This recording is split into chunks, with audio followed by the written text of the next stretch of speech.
नमस्कार, आप देख रहे हैं वी स्टार न्यूज। मैं हूं दिवाकर विक्रम सिंह। अफगानिस्तान में तालिबान की सरकार अभी बनी नहीं है, लेकिन हर नए दिन तालिबान सरकार में कौन किस विभाग का मंत्री होगा और किसको कितनी बड़ी जिम्मेदारी मिलेगी, इसकी चर्चा खबरों में रहती है।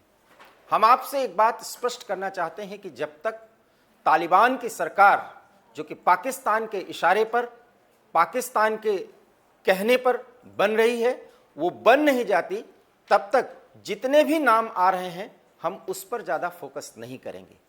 क्योंकि जिस मुल्ला बरादर के नेतृत्व में सरकार बननी थी, अब वो डिप्टी प्राइम मिनिस्टर के पद को संभालेंगे, ऐसा कहा जा रहा था। इसके अतिरिक्त मुख्य अखुनजादा, जो रहबर की भूमिका में था, जिसको मुख्य प्रधान कह सकते हैं, उसकी भी स्थिति क्या होगी, इसके बारे में भी कुछ कहा नहीं जा सकता। बड़ी बात है कि जो सूरत हाल है और ताजा जानकारी है वो ये है कि अफगानिस्तान में लोगों का विरोध बहुत ज्यादा बढ़ रहा है। दूसरी तरफ तालिबान सरकार में जितने भी नाम मंत्रिमंडल में आ रहे हैं, उसमें 5 से 7 लोग अंतर्राष्ट्रीय स्तर पर घोषित आतंकवादी या दुर्दांत आतंकवादियों की श्रेणी में रखे गए हैं। बड़ा सवाल है कि इन आतंकियों को एक राजनेता के रूप में, एक राजनयिक के रूप में पूरी दुनिया कैसे स्वीकार करेगी, ये वो तय करे। लेकिन इतना तय मानिए कि अफगानिस्तान में अभी वही हो रहा है जो पाकिस्तान, और पाकिस्तान में भी जो आईएसआई चाह रही है, और आईएसआई के मुखिया के निर्देश पर ही नई सरकार बन रही है और नई सरकार के मंत्रियों के विभागों का बंटवारा किया जा रहा है। अब तो यह स्पष्ट हो गया होगा कि किस तरीके से तालिबान को खड़ा करने, काबुल तक स्थापित करने और काबुल में पूरी दुनिया के द्वारा मान्य कराए गए एक सरकार के रूप में मान्यता दिलाने में पाकिस्तान की भूमिका क्या है, यह सबको स्पष्ट होना चाहिए। जो लोग ये बात हमेशा कहते रहे हैं कि पाकिस्तान भी इस समस्या से ग्रस्त हो सकता है, कम से कम अब पाकिस्तान की उस कूटनीति, उस चालाक नीति का सारा खुलासा जो बार बार एवी स्टार न्यूज पर हमने 15 अगस्त के दिन से ही किया, वो स्पष्ट हो रहा है। अब हम आपको अपने स्क्रीन पर लिए चलते हैं। ये जो ताजा स्क्रीन आप देख रहे हैं, स्क्रीन पर कुल 6 दृश्य दिख रहे हैं।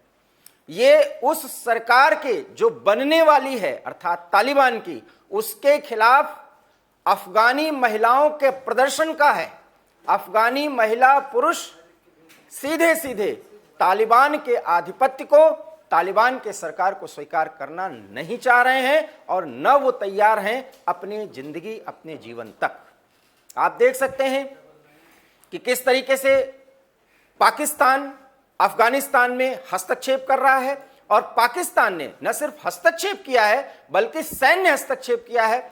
और पंशीर वैली में तालिबान के समर्थन में जो रेजिस्टेंस फोर्सेस के खिलाफ बमबारी की गई, उसमें बाकायदा पाकिस्तान की तरफ से भी इनडायरेक्ट तरीके से यह स्वीकार किया गया है कि उनकी तरफ से बमबारी की गई है। इसका जो विरोध है वो ईरान से लेकर पूरे अफगानिस्तान और कुछ अन्य मुस्लिम या इस्लामिक कंट्रीज में भी तीखी प्रतिक्रिया देखी जा रही है।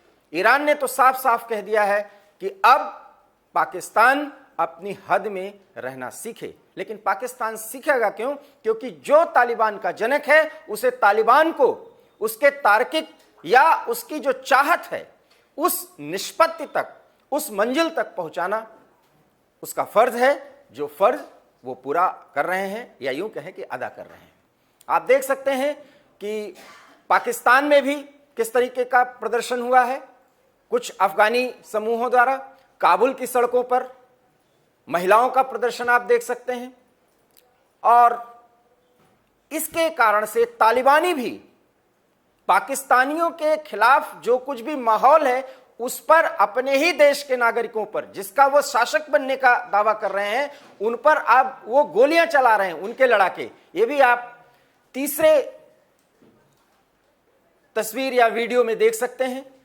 और तेहरान में, ईरान में जो प्रतिक्रिया है पाकिस्तान और तालिबान के एकजुटता का, उसके खिलाफ आप चौथे तस्वीर में देख सकते हैं। और काबुल के बाहर किस तरीके से आप अंतिम दोनों तस्वीरों में देख सकते हैं कि महिला और पुरुष अब सड़कों पर उतर आए हैं। और यह स्थिति तब है जब काबुल में बाकायदा एक बहुप्रचारित प्रोपेगेंडा के तहत एक सरकार बनने जा रही है, जिसमें 5 से 7 बड़े नेता जो मंत्री पद संभालेंगे, जिसमें रक्षा जैसा मुख्य विभाग है, वो मान्य रूप से, घोषित रूप से आतंकवादी हैं। FBI अमेरिका की जो खुफिया जांच एजेंसी है, वो भी उन्हें आतंकी मानती है। जब इतने आतंकी किसी देश के मुखिया या प्रमुख मंत्री पद संभालेंगे, तो आप सहज समझ सकते हैं कि वैश्विक शांति के लिए एक देश या एक सदस्य के रूप में वो दुनिया के लिए क्या भूमिका निभाएंगे। और ये बात तब भी ज्यादा सोचनीय है, ज्यादा सोचने वाली है, जब कि अब स्पष्ट कर दिया गया कि अफगानिस्तान का पूरा शासन शरिया कानून के हिसाब से चलेगा, धुर इस्लामिक सिद्धांत पर चलेगा, जिसमें इस्लामिक भाईचारे को प्राथमिकता दी जाएगी। बड़ा सवाल है कि भाईचारे की भी जो व्याख्या है वो शरिया और इस्लामिक तौर तरीके से क्या हो सकती है, ये वो विशेषज्ञ जाने जो इस्लामिक मामलों के जानकार हैं। लेकिन इतना तय मानिए कि वो पाकिस्तान जो अभी तक आतंकवाद की धुरी माना जाता रहा है विश्व समुदाय की तरफ से, वही पाकिस्तान तालिबान को बाकायदा लेजिटिमेट करवा करके एक सरकार के रूप में प्रतिष्ठित करने का काम कर रहा है, प्रतिस्थापित करने का काम कर रहा है। उसी पाकिस्तान को वैश्विक समुदाय की तरफ से भारत के अतिरिक्त और कोई देश उस अंदाज में घेरने की कोशिश नहीं कर रहा है जैसा घेरने की स्थिति में पाकिस्तान एक दबाव की स्थिति में आता। लेकिन पाकिस्तान है कि मानता नहीं, वो सारे दबावों को धता बताकर वही कर रहा है जो ISI की रणनीति है। और ISI की रणनीति ये है कि किसी भी तरह से तालिबान को एक सरकार के रूप में काबुल में स्थापित कराकर अपना उल्लू सीधा करे, अपना वो गैर कानूनी तरीके से जो तालिबान धनराशि इकट्ठा करता है मादक पदार्थों की बिक्री द्वारा, उन सब कार्यों में अपनी हिस्सेदारी बताए। और इस तरीके से ISI के लोग, ISI के बड़े अफसर तो मालामाल होंगे ही, पाकिस्तान को भी कुछ ऐसी धनराशि मिल सकती है, ये भी विशेषज्ञ बता रहे हैं। बड़ा सवाल है कि एक देश में आतंकवादियों की मिलीजुली सरकार बनवाकर पाकिस्तान आतंक का पौध किन किन देशों में रोपने का काम करेगा और क्या इस पर कोई रोक लगाई जाएगी, इसके बारे में भी पूरी दुनिया चुप है। पूरी दुनिया आज एक दोराहे पर खड़ी है और वो दोराहा ये है कि या तो तालिबान में शांति स्थापित किया जाए, वो भी तालिबान सरकार बनवा करके एक कीमत अदा की जाए जिसकी लड़ाई 2002 से शुरू की गई थी, और वही लड़ाई 2021 में फिर से शुरू किए जाने की जरूरत है, फिर से शुरू किए जाने की दरकार है। वो शुरू होगा या नहीं, लेकिन सरकारें करें या ना करें, लेकिन अफगानिस्तान की स्वाभिमानी महिलाएं जो 2 दशक से अधिक समय तक कमोबेश लोकतांत्रिक तौर तरीकों से अपने सिद्धांतों के तहत, जिसमें इस्लामिक सिद्धांत भी मुख्य हैं, उसको मान्यता देते हुए अपने जीवन को, अपने परिवार को, अपने देश को आगे बढ़ा रही थी, वो तालिबान को स्वीकार नहीं कर सकती। इसलिए काबुल की सड़कों पर या अफगानिस्तान के अन्य प्रांतों की सड़कों पर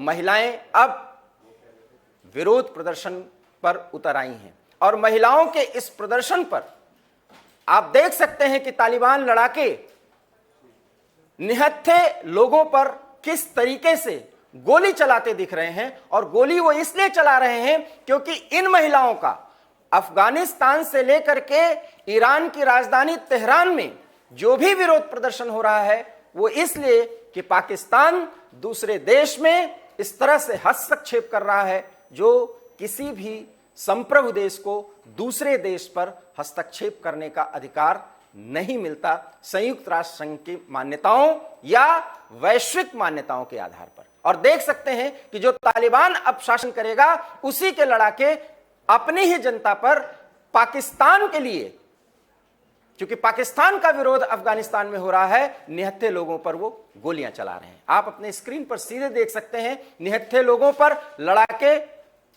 सीधे बंदूक से गोली चला रहे हैं और इसमें घायल भी हुए हैं लोग, मारे भी गए हैं, लेकिन उन खबरों को सेंसर किया गया है।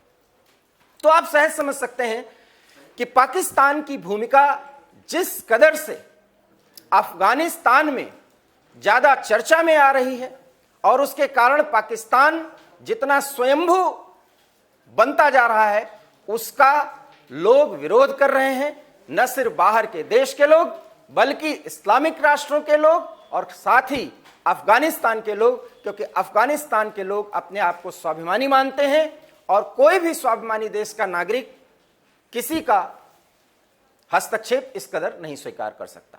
और इस तरीके से आप तेहरान में देख सकते हैं, तेहरान में भी विरोध प्रदर्शन चल रहा है, क्योंकि ईरान काबुल में तालिबान सरकार को मान्यता देता है और दे भी रहा है। और हम आपको बता दें कि इसी काबुल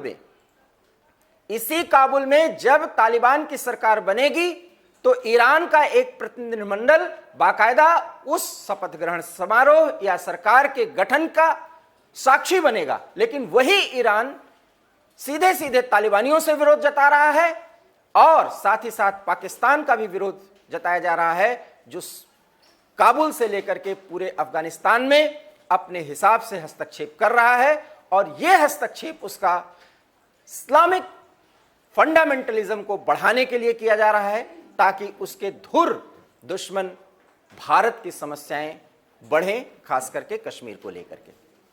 इस बात को ईरान ने स्वीकार नहीं किया और ईरान की तरफ से वही बातें कही जा रही हैं कि किसी देश पर बाहरी देश का हस्तक्षेप धर्म के नाम पर या सहायता के नाम पर इस कदर नहीं होना चाहिए जिससे सारी वो अंतर्राष्ट्रीय नियमों और मान्यताएं खत्म होती हुई सी दिखें। लेकिन पाकिस्तान पूरी दुनिया को धता बताकर उसके वसूलों को दरकिनार कर वही कर रहा है काबुल में जो वो चाह रहा है। और बड़ी बात यह है कि बाकायदा एक प्रतिनिधिमंडल के साथ उनके खुफिया प्रमुख वहां पहुंचते हैं और वो सरकार में कौन किस पद पर होगा इसका निर्धारण करते हैं। अब आप सहज समझ सकते होंगे कि पाकिस्तान ने किस तरीके से तालिबान को स्थापित करवाया और तालिबान के कब्जे से लेकर के तालिबान के सरकार में उसकी भूमिका रही। और वो तालिबान के 7 आतंकी जो सरकार में शामिल होंगे वो भी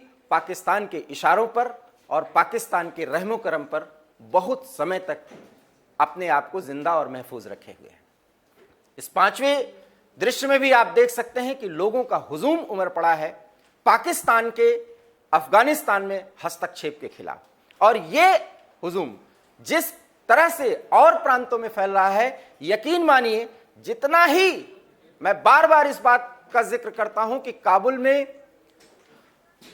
तालिबान की सरकार मजबूत होगी, पाकिस्तान का हस्तक्षेप उतना ज्यादा बढ़ेगा और उतना ही ज्यादा आतंकी गतिविधियों के लिए वो प्लॉटिंग कर सकेगा, वो षड्यंत्र कर सकेगा और उस षड्यंत्र का खामियाजा भारत सहित तमाम देशों को उठाना पड़ेगा, जिसके लिए भारत तैयार तो है। लेकिन अगर पड़ोसी के द्वारा इस तरह की समस्या पैदा की जा रही है तो हमें न सिर्फ चौकस ही रहना होगा बल्कि पाकिस्तान का भी एक परमानेंट अर्थात स्थायी इलाज भी किया जाना चाहिए। इस बारे में भी हर तरीके से, राजनयिक तरीके से, सैन्य तरीके से, नैतिक दबाव के तहत, यूएन के दबावों के तहत बड़ा दबाव बनाने की जरूरत है। बहरहाल जो भी हो, सूरत हाल यह है कि पाकिस्तान के हस्तक्षेप के खिलाफ पूरे अफगानिस्तान में तालिबान का, पाकिस्तान का एक साथ वहां की महिलाएं, बच्चे और पुरुष विरोध कर रहे हैं। और जब महिलाएं खुलेआम सड़कों पर उतर आई हैं तो आप समझ सकते हैं कि जिस तालिबान सरकार का अभी गठन ही नहीं हुआ है और जिस तालिबान सरकार के प्रवक्ताओं की तरफ से बाकायदा शरिया कानून के तहत महिलाओं को घर में रहने की आज्ञा दी जा रही है या उनसे एक तरह से निर्देश जारी किया जा रहा है, उनसे कहा जा रहा है कि वो घर से बाहर अनावश्यक न निकलें, वहां महिलाएं निडर होकर के अपनी जान को हथेली पर रख करके काबुल सहित अफगानिस्तान के तमाम सड़कों पर उतरी हैं और उतर करके वो विरोध प्रदर्शन कर रही हैं। उनके इस विरोध प्रदर्शन में ईरान जैसे शिया मुस्लिम बहुल राष्ट्र में पाकिस्तान और तालिबान का विरोध हो रहा है। अब सवाल तो यही है कि जब इतना व्यापक विरोध इस्लामिक राष्ट्रों के भीतर ही पाकिस्तान और तालिबान के खिलाफ है, तो क्या पाकिस्तान और तालिबान का गठजोड़ बहुत ज्यादा दिनों तक चलेगा? फिलहाल ऐसा मैं कह सकता हूं कि यह गठजोड़ अब ज्यादा दिनों तक नहीं चल पाएगा, लेकिन चूंकि अभी अमेरिका के द्वारा छोड़े गए हथियारों की ताकत पर, पाकिस्तान द्वारा दी जा रही सैन्य सहायता के बदौलत तालिबान बहुत कुछ दावा कर रहा है, लेकिन यकीन मानिए अफगानिस्तान में स्थायी शांति अभी बहुत दूर की बात है, क्योंकि जो तालिबान अपने आप को पूरे अफगानिस्तान का रहबर साबित करने की कोशिश कर रहा है, उस तालिबान को न सिर्फ पंजशीर से चुनौती मिल रही है, बल्कि काबुल सहित अन्य प्रांतों के तमाम हिस्सों से महिलाओं और बच्चों का भी अब विरोध और प्रतिरोध का सामना करना पड़ रहा है। ऐसे में यह कहा जा सकता है कि दुनिया चाहे जो कहे, समाचार एजेंसियां चाहे जो कहें, सूरत हाल चाहे जो भी हो, सरकार चाहे तालिबान की बन जाए,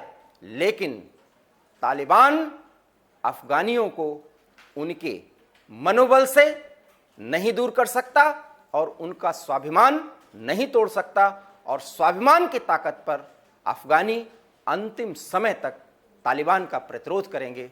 शायद अफगानी राष्ट्रवाद का यही सिद्धांत तालिबानियों के लिए बड़ा डर बन चुका है।